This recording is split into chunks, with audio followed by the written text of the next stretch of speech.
আচ্ছা আঙ্কেল, একটা কথা বলি। বলো বাবা। আমি প্রতিদিন বাসায় যাওয়ার সময় আপনাকে এখানে দাঁড়ানো দেখি। আপনি কি কারো অপেক্ষায় এখানে দাঁড়িয়ে থাকেন? বাবা, আমি একটা লোকের অপেক্ষায় এখানে প্রতিদিন দাঁড়িয়ে থাকি। শুনবে তুমি আমি কার অপেক্ষায় দাঁড়িয়ে থাকি? জি আঙ্কেল, বলে। তাহলে শোনো।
আচ্ছা, আপনি যে প্রতিদিন আমার পিছে ভাবে ঘুরেন, আপনার কি আর কোনো কাজ নাই? হ্যাঁ, এটাই আমার কাজ। এইটাই আপনার কাজ? হ্যাঁ, এটাই তো আমার কাজ। শোনো, তোমাকে না দেখলে তুমি জানো না আমার কোনো কাজ ভালো হয় না। তাহলে আমার কি করতে হবে? কিচ্ছু করতে হবে না, শুধু তোমার 5 মিনিট করে আমার জন্য একটু সময় দিতে হবে। 5 মিনিট করে সময়? হ্যাঁ, এই যে মনে করো আমি সকাল 9টায় যখন ভার্সিটিতে যাব, তুমি আমার জন্য 5 মিনিট। আবার 3টার সময় যখন ভার্সিটি থেকে বাসায় ফিরবো, আবার 5 মিনিট। আবার যখন খেয়ে দে 5টার সময় আমি টিউশন করতে বেরোবো, 5 মিনিট। টিউশনের শেষে রাত 8টার সময় যখন আমি বাসায় ফিরবো, আবার 5 মিনিট। এভাবে তুমি আমাকে 5 মিনিট করে সময় দিবে। আমার তো খেয়ে দিয়ে কোনো কাজ নেই যে আমি আপনাকে 5 মিনিট করে সময় দেবো। বারান্দায়, ছাদে, রাস্তায় আপনার জন্য দাঁড়িয়ে থাকবো? দাঁড়িয়ে থাকবো না? তোমাকে ভালোবাসি না, আর তুমি আমাকে ভালোবাসো না। ভালোবাসার বন্ধু ছিল, তুমি বন্ধু হয়ে আছি। হ্যাঁ, তুমি একটা বন্ধু দিছো, আমি বন্ধু নেই। আমি তোমাকে ভালোবাসি নাই কি বাসিনি?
সমস্যা নাকি? পাইকারি করছে? সমস্যা আমার কি? তুই আমাকে ডাকলি যে কি বলবি, তুই কিছু বলছিস না, এই জন্য আমি হাঁটাচলা করতেছি। আরে বাবা, আমি বলবো সেটা ঠিক আছে, কিন্তু একটা লোকের সাথে কথা বলতে গেলে আগে তোর তো দাঁড়াতে হয়, এক জায়গায় স্ত্রী দাঁড়াতে হয়। তো কি আমি এসেই দেখছি খালি চঞ্চলতা, শুধু ছোটাছুটি, আমার কেমন একটা পায়তারা করে বেড়াচ্ছিস। আচ্ছা ঠিক আছে, কি জন্য ডেকেছিস তুই আমাকে সেটা বল। শোন সাজু, তোকে কতবার বলেছি তুই আমাদের আন্দোলনে যোগ দে। কলেজে সবাই তোকে পছন্দ করে, তুই কবিতা লিখিস, তুই থিয়েটার করিস, আমার এই আন্দোলনে একবারও তুই সাড়া দিলি না। বলতো ব্যাপারটা কি? দেখ রিয়াজ, আমি তোকে একটা কথা সব সময় বলি আর এখনো বলছি, আমি একটা সাধারণ ছেলে, আমাকে দিয়ে এসব আন্দোলন হবে না। আর সাধারণ ছেলে তাতে অসুবিধা কি? তুই তো কবিতা দিয়ে আমাদের সহযোগিতা করতে পারিস। তো তোর আন্দোলন তো অস্ত্র ধরে আন্দোলন করতে হচ্ছে না, কবিতা লিখে আমাদের আন্দোলনে কবিতা লিখলি, তাতে ঘুমন্ত মানুষ জাগলো, জাগ্রত হলো। কাজী নজরুল ইসলাম কি কবিতা লেখেনি? সে আন্দোলন করেনি? আমি তোকে বারবার বলছি, এখনো বলি, দেখ আমি একটা সাধারণ ছেলে, আমার জীবনটা, আমার প্রেম, আমার কবিতা, আমার টিউশন এই তিনটা জিনিস নিয়ে আমি আমার জীবনটা পার করতে চাই। প্লিজ তোদের এই আন্দোলনে আমাকে শুধু শুধু জড়াস না। আমি এইসব আন্দোলন না আমার মাথার মধ্যে নিতেই পারি না, আমার এইসব আসেই না। তাই তোকে আমি অনুরোধ করছি, দেখ রিয়াজ, আমি আমার ওই প্রেম ভালোবাসা নিয়েই থাকি, আমি আমার কবিতা নিয়েই থাকি, তুই আমাকে আন্দোলনে জড়াস না। সেই প্রেম ভালোবাসা কলেজ সব ঠিক আছে, সেটা তো কবিতা দিয়েও দেওয়া যায়। কবিতার মধ্যে মানে আন্দোলনের মধ্যে কি কবিতা নাই? আন্দোলনের মধ্যে কি প্রেম নাই? আন্দোলনের মধ্যে কি নারী নাই? তোকে আমি বুঝাতে পারছি না। আমি তোকে সব সময় বলছি আর এখনো বলছি, আমি সব সময় একটা সাধারণ জীবন যাপন করতে চাই। তোদের এই আন্দোলন এইসব আমার মাথায় ঢোকে না। তুই প্লিজ আমাকে এই আন্দোলনের মধ্যে আর ডাকিস না বন্ধু। তুই আমার একটা ভালো বন্ধু আছিস, তুই আমার সবসময় পাশে থাকিস, যে কোনো বিপদে আপদে আমার পাশে এসে দাঁড়াস, আমাকে বুদ্ধি দিস, পরামর্শ দিস। আমি এটাই তোর কাছে চাই। প্লিজ তুই আমাকে তোর আন্দোলনের মধ্যে আমাকে জড়াস না বন্ধু, প্লিজ। ঠিক আছে সাজু, তোকে বললাম তো, যা মনে হয় তুই সেটাই কর, আমার আর কিছু বলার নাই। রাগ করিস না বন্ধু, চল।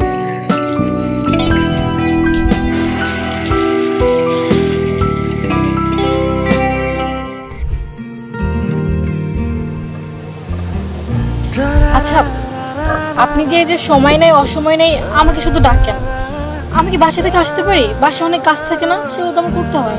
কেন, কি কাজ তোমার? এই যে আমি ভার্সিটি থেকে আসলাম, আসার সময় তোমাকে যে বারান্দায় দেখলাম না, কি করো বাসায়? আমার বাসায় অনেক কাজ থাকতে পারে না, সেগুলো তো আমার করতে হবে। তোমার কোনো কাজ নেই। দেখো, আমি তোমাকে একটা কথা বলে রাখি, তুমি মনোযোগ দিয়ে শোনো। আমাকে ভালোবাসা ছাড়া তোমার আর কোনো কাজ নেই। তোমার কাজ হলো শুধু আমাকে ভালোবাসা, মনে থাকবে? আর সবসময় যখন আমি বাসা থেকে বের হয়ে আসবো, প্রতিবেশীরা দেখবে ভাই গেছে নালিয়ে দেবে, তখন কি হবে? আমি কাউকে কি ভয় পাই? তোমার ভাইকে আমি ভয় পাই? তোমাকে আমি ভালোবাসি না? তুমি আমাকে ভালোবাসো না? তুমি আর আমি যদি দুজনকে ভালোবাসি, মানুষ কি বললো তাতে আমাদের কিছু আসে যায়? আর তোমার ভাইকে আমি ভয় পাই না, বুঝতে পেরেছো? ঠিক আছে, আপনি আমার ভাইকে ভয় পান না, কিন্তু আমি তো ভয় পাই। তাই কেন, তোমার ভাই বাঘ না ভাল্লুক? শোনো, একটা কথা তুমি খেয়াল রাখবা, আমি তোমাকে ভালোবাসি আর তুমি আমাকে ভালোবাসো। কে কি বললো এসব মাথায় নিবা না, তুমি শুধু আমাকে ভালোবেসে যাবা, আর ভালোবাসাটাই হলো তোমার মূল কাজ, মনে থাকবে? হ্যাঁ থাকবে। এই তো লক্ষ্মী সুইট মেয়ে। তারপর আর কি বলবো, মিষ্টি মেয়ে। আর কিছু নাই? এত সুন্দর একটা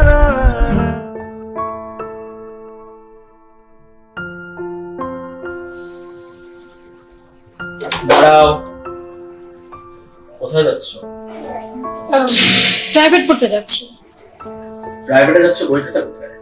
আজকে তো আমার পড়া নেই, নীলা পড়ছে, ওকে কিছু নোটস দিবে স্যার, তো সেগুলো আনতে যাচ্ছি। শোনো, স্কুল কলেজে আমরা ঠিক মতো লেখাপড়া করলে এত প্রাইভেটের প্রয়োজন হয়। কলেজে যাও না আড্ডাবাজি করতে যাও?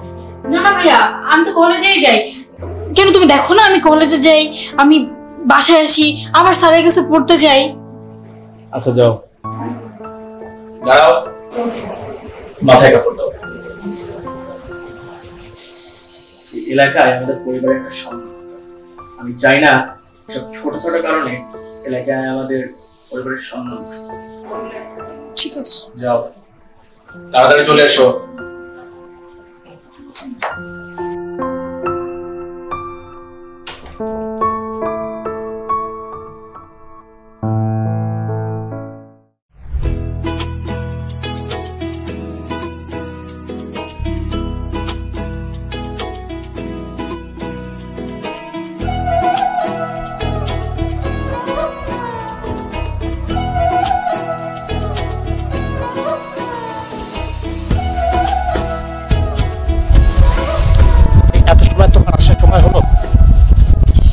অনেকক্ষণ দাঁড়িয়েছিলেন তাই না?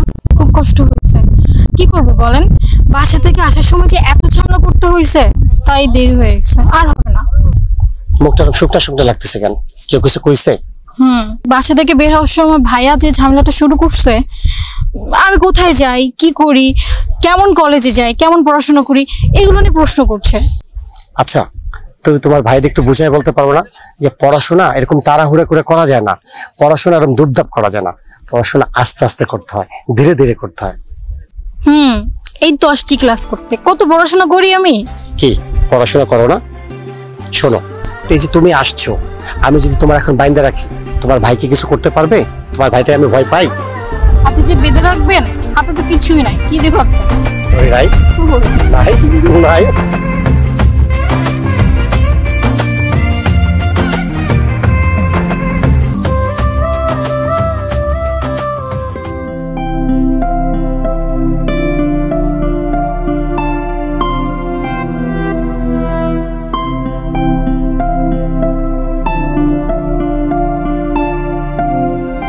সুইটি, কি করছো? বই পড়ছিলাম। শোনো, কালকে থেকে তোমার কলেজ যেতে হবে না। কিন্তু ভাইয়া আমার তো সামনে পরীক্ষা, আমি কলেজে না গেলে তোমার অনেক বড় ক্ষতি হয়ে যাবে। শোনো, তোমার জন্য ভালো একটা সম্বন্ধ পেয়েছি। ভাইয়া এবারে তো আমি পরীক্ষার প্রিপারেশন নিয়ে নিছি, তুমি না একটু পরে বিয়ের কথা। শোনো, ভালো ছেলে সবসময় পাওয়া যায় না। আর তুমি যদি পড়াশোনা করতে চাও, তুমি রাজশাহী যে ওদের কাছে পড়তে পারো, সেটা তো সমস্যা নেই। ভাইয়া এবার একটু দেখা যেত না? আমি যেটা বলেছি সেটাই শেষ কথা। কিন্তু ভাইয়া আমার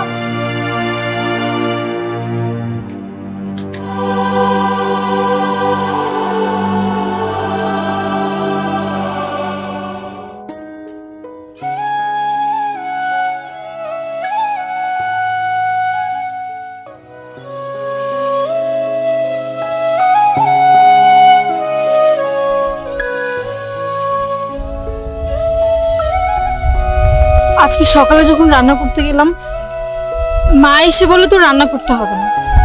দুপুরে যখন পড়তে গেলাম, ভাইয়া এসে বলে তোর এখন পড়াশোনা করতে হবে না, একদম রাজশাহীতে যে করবি। তারা আমার বিয়ে ঠিক করে দিছে। আপনার সামনে থেকে আমাকে একজন নিয়ে যাবে, আপনি কিছু করবেন না? কিছু একটা বলেন। আপনি কোথায় যাচ্ছেন? কিছু একটা বলেন আমাকে, আমি এখন কি করব?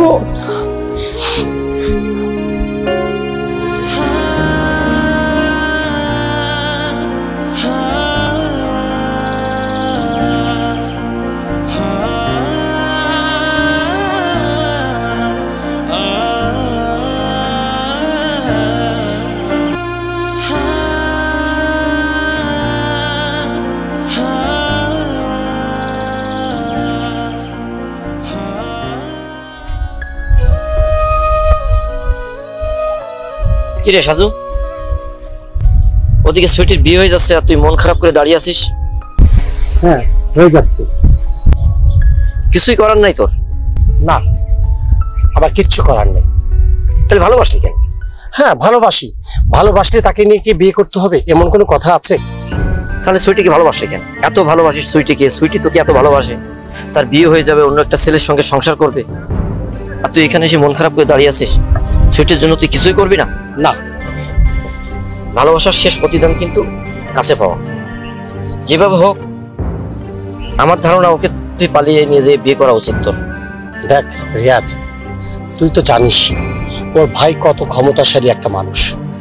তুই কি মনে করেছিস আমি ওকে নিয়ে বিয়ে করলে, পালিয়ে গেলে ওর ভাই আমাকে আস্ত রাখবে? এই যে দুই ফ্যামিলির মধ্যে যে মারামারি হবে, যে কাটাকাটি হবে, আর আমি ক্ষমতায় কোনোদিন ওর ভাইয়ের সাথে পারবো না।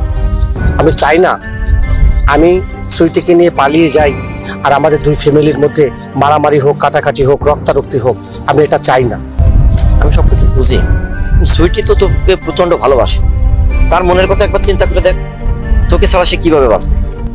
আমি সব জানি, আমি সবই বুঝি, কিন্তু একটা কথা তুই মনে রাখ, ভালোবাসলে কি ঘর বাঁধতে হবে? দূর থেকে ভালোবাসা যায় না। আমি সারা জীবন ওকে দূর থেকে ভালোবাসবো। আমার কিছু করার নেই, করার নেই। ঠিক আছে, তোর যেটা ভালো মনে হয় সেটাই কর।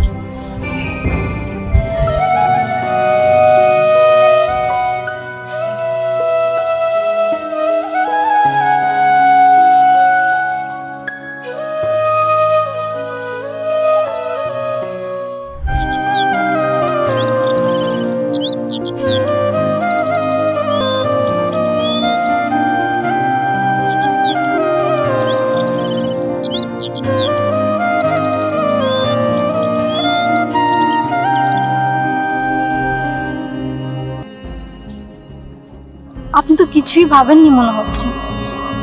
দিন যেতে যেতে আমার বিয়ের দিন চলে আসছে, কই আপনি তো এখন আমাকে কিছুই বললেন না। কি বলবো আমি, কি বলার আছে আমার? চলেন না আমরা পালিয়ে যাই। তোমার কি মাথা ঠিক আছে? তুমি জানো না তোমার ভাইকে তুমি চেনো না? তোমার ভাই কতটা ক্ষমতাশালী সেটা তুমি জানো না? তুমি আর আমি যদি পালিয়ে যাই আমাদেরকে তোমার ভাই কি করবে সেটা তুমি বুঝতে পারছো? আপনি আমাকে ভালোবাসেন না? হ্যাঁ বাসি, আর সারা জীবন ভালোবাসবো।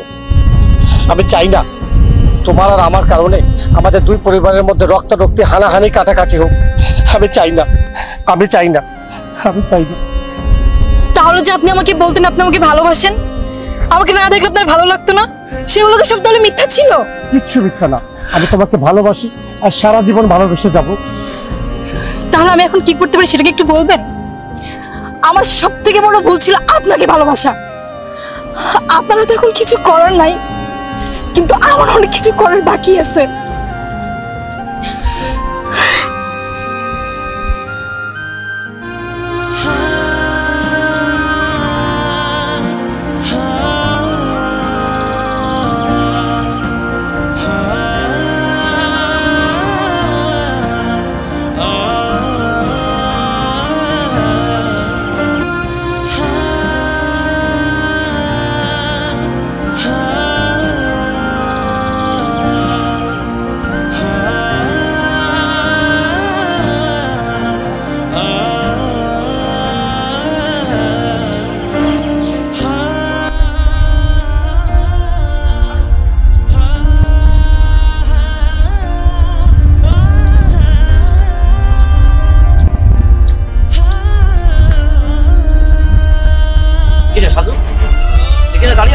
সমস্ত মহল্লায় খুঁজে কোথাও তোকে পেলাম না। তুই জানিস না আজকে ছুটির বিয়ে হয়ে যাচ্ছে? তোর কি কিছুই করার নাই? কি করবো আমি? কিছুই করার নাই তোর? তুই জানিস না আমার কিছুই তো করার নেই। শোন, তুই একটা কাপুরুষ, ভালোবাসার মূল্য তুই দিতে জানিস না। যা করার আমি করছি, তুই এখানে দাঁড়িস, আমি ছুটি কাঁদছি।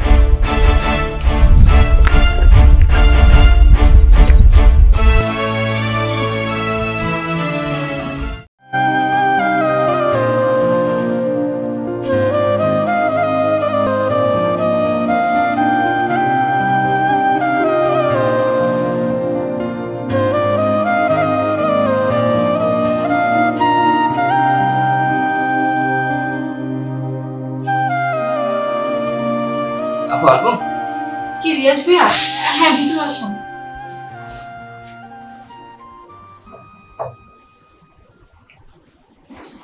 কেমন আছো?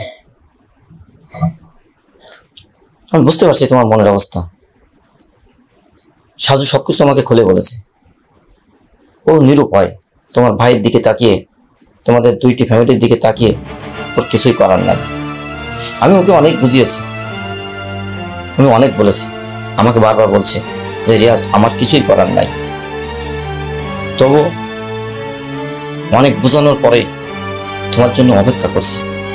তুমি আর দেরি করো না সুইটি, তুমি এক্ষুনি যাও, ওই জায়গাটা তোমার জন্য অপেক্ষা করছি। সাজু, তোরে তো আমি খাইছি। সুইটি তুমি পালাও, এক্ষুনি পালাও, ওই জায়গায় সাজু তোমার জন্য অপেক্ষা করছে। আর দেরি করো না, এক্ষুনি পালাও।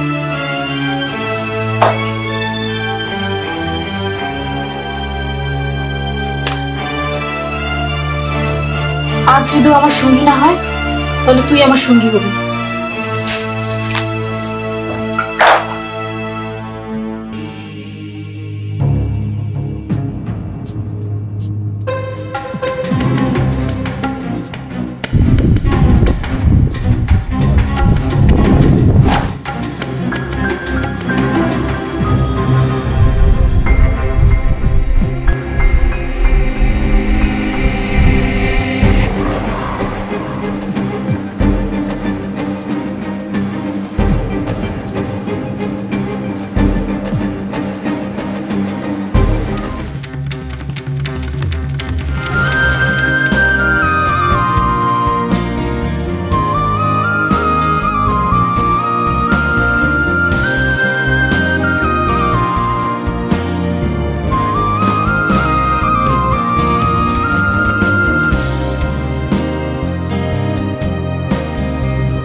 শেষমেশ তুই আমার সঙ্গী হলি।